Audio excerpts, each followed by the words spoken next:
Students, मैं doctor Maya Agarwal, assistant professor SPC government college Ajmer. आज के लेक्चर का हमारा टॉपिक है फंक्शंस ऑफ ट्रेड यूनियन, यानी श्रम संघों के कार्य। पिछले लेक्चर्स में हम देख चुके हैं कि श्रम संघ श्रमिकों के हित में कार्य करने वाला एक संघ है, जो कि श्रमिकों के आर्थिक हितों को ध्यान में रखते हुए उनके उद्देश्य के लिए, उनके हितों के उद्देश्यों की पूर्ति करने के लिए कार्य करता है। तो आज हम देख रहे हैं श्रम संघों के कार्य के बारे में कि श्रम संघों को क्या क्या कार्य करने होते हैं। तो प्रत्येक श्रम संघ के कुछ उद्देश्य होते हैं और उन उद्देश्यों को पूरा करने के लिए श्रम संघ कार्य करते हैं। तो संक्षेप में अगर हम देखें तो वर्तमान युग में श्रम संघों को मुख्य रूप से निम्नलिखित कार्य करने होते हैं, जिन बिंदुओं पर आज हम चर्चा करने वाले। तो सर्वप्रथम हम देखते हैं आंतरिक या संघर्ष के कार्य। जैसा कि बच्चों नाम से ही पता चल रहा है, आंतरिक संघर्ष के कार्य उन कार्यों से लगाया जाएगा जिन्हें श्रमिक जो होते हैं अपने उद्देश्यों को प्राप्त करने के लिए नियोक्ता से लड़कर या संघर्ष कर पूरा करवाने का प्रयास करते हैं। यानी इस प्रकार के कार्यों में नियोक्ता उनके उन कार्यों की मांगों को नहीं मानना चाहता है, लेकिन श्रमिक हर संभव प्रयास करते हैं कि उनका श्रमिकों का शोषण रुके, उनको उचित मजदूरी मिले तथा मालिक द्वारा अनुचित रूप से उनका दुरुपयोग न होने पाए। तो ऐसी स्थिति में श्रमिक संघ द्वारा जो कार्य किए जाएंगे उन्हें हम आंतरिक या संघर्ष के कार्य के नाम से कहेंगे। सामान्यतः इन संघर्ष कार्यों में हम निम्न कार्यों को शामिल करेंगे, जैसे किसी भी व्यक्तिगत हित के लिए आपसी विचार विमर्श करना, आवश्यकता पड़ने पर हड़ताल की कार्रवाई करना या हड़ताल करना, और इसी के साथ सामान्य हित को ध्यान में रखते सामूहिक सौदेबाजी करना। सामूहिक सौदेबाजी वो प्रक्रिया है जिसके दौरान नियोक्ता व श्रमिक अपनी मांगों को मनवाने के लिए आपसी विचार विमर्श द्वारा किसी निर्णय पर पहुँचते हैं। इसी क्रम में अगला जो बिंदु हमारा वो है कल्याणकारी कार्य।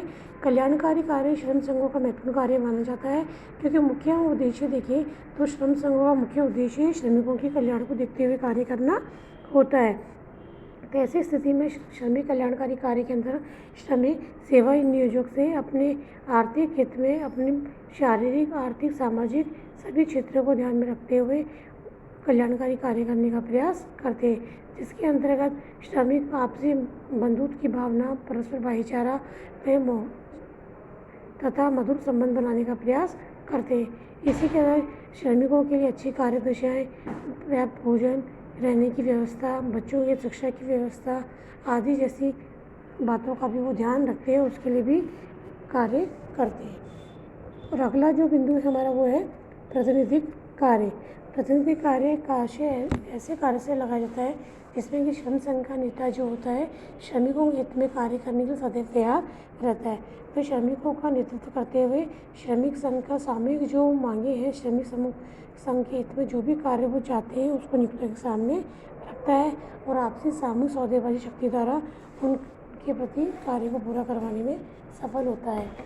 इसी क्रम में अगला जो हमारा कार्य है वो संचार कार्य, मतलब कम्युनिकेशन।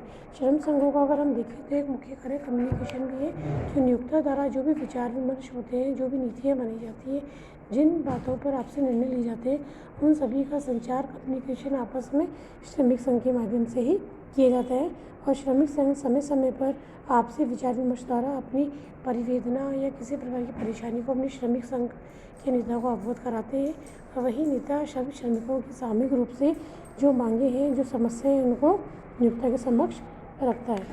और इसी प्रकार अगला जो हमारा कार्य है वो है शोध कार्य। शोध यानी रिसर्च फंक्शन। ये देखा गया है कि श्रमिक संघ जो होते हैं अब आजकल उन्होंने शोध करना प्रारंभ कर दिया है। वो इस बात का शोध करते हैं कि किस प्रकार से प्रबंधकों के साथ अपनी मांगे बनवाने में सफल हुए हैं, या उन्हें क्या क्या कार्य करने होते हैं, क्या क्या सूचनाएं इकट्ठी करनी होती है, जिसके द्वारा श्रमिक संघ नियोक्ता के समक्ष अपनी मांगे रख पाने में सफल होते हैं। इसी के साथ अन्य प्रतिस्पर्धी संस्थाओं की विद्यमान पारिश्रमिक की दरों तथा अन्य सामाजिक कल्याण, श्रम कल्याण योजनाओं को ध्यान में रखते हुए वे अपनी मांगे रखने का प्रयास करते हैं। इसी तरह सामाजिक सुरक्षा योजनाओं के बारे में भी वे तथ्य एकत्रित करते हैं, उनके ऊपर शोधात्मक कार्य करते हैं। जो अगला इस प्रकार श्रमिक संघ शोध कार्य में भी आजकल करने लगे हैं। अगला क्रम है हमारा राजनीतिक कार्य। राजनीतिक कार्य मतलब कि आजकल श्रम संघ राजनीतिक कार्य में भी रुचि लेने लगे हैं तथा इंग्लैंड में अगर हम देखें तो श्रम संघ के इस तरह के राजनीतिक संबंध बहुत प्रगतिशील है। भारत में भी आजकल श्रमिकों ने राजनीतिक आंदोलन के रूप में राजनीतिक कार्य करना शुरू कर दिया है।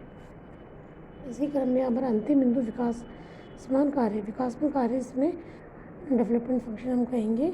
तो यद्यपि श्रम संघों के बारे में ये गलत धारणाएं लगाई जाती है कि श्रमिक सदैव हड़ताल का प्रयोग करते हैं, लेकिन ऐसा नहीं होता है।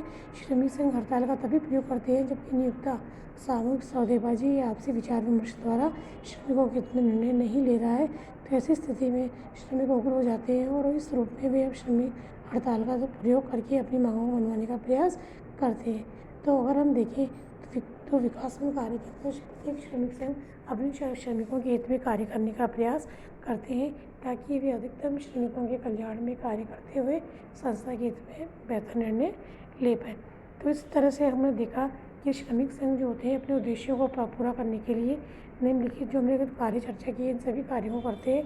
तो कुल मिला के अगर हम कहें तो श्रमिक संघ जो होता है सदैव श्रमिकों के हित में कार्य करने का प्रयास करते हैं। इसके लिए सामूहिक सौदेबाजी, हड़ताल, तालाबंदी तथा आपसी विचार विमर्श आदि तकनीकों का प्रयोग कर सकते हैं। जहाँ तक संभव होता है जो अंतिम अगर हम देखें तो सामूहिक सौदेबाजी जो है श्रम संघों के लिए अंतिम हथियार होनी चाहिए। हड़ताल तथा तालाबंदी केवल उसी स्थिति में होनी चाहिए जबकि आपसी विचार विमर्श द्वारा बात नहीं बन रही है।